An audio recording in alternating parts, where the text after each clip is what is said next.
संघटना शेतकरी वर्गाच्या माध्यमातून आम्ही निवेदन देऊ इच्छितो की अंमळनेर तालुका या वर्षी पूर्णपणे दुष्काळ पडला, परंतु या अंमळनेर तालुक्याचे मंत्री असताना पुत्र असताना सुद्धा हा अंमळनेर तालुका दुष्काळी जाहीर झाला नाही आणि शेजारी चाळीसगाव तालुका दुष्काळ जाहीर झाला।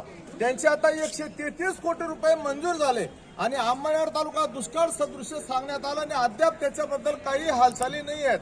तर आपल्याच तालुक्याचे मंत्र्यांनी चाळीसगावच्या आमदारांनी पाठपुरावा करून त्यांच्या फाईलवर सह्या केल्या, दुष्काळ जाहीर झाला, परंतु अंमळनेर तालुक्याच्या फाईली मागवल्या नाही, त्यांच्या दुष्काळ जाहीर केला नाही अंमळनेर तालुक्याचा।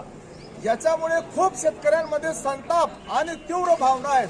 त्याचप्रमाणे अंमळनेर तालुक्यामध्ये दुष्काळ पडला, कापसाचं उत्पादन घटलं आणि पीक विमा 25% अग्रिम रक्कम देण्यात आली, परंतु उर्वरित 75% पीक विमा अद्याप पावेपर्यंत शेतकऱ्यांना मिळाला नाही। पीक कापते प्रयोग झाला, सर्व काही झालं, परंतु विमा कंपनी ओरिएंट इन्शुरन्स कंपनी अजून 75% पीक विमा शेतकऱ्यांना देत नाही।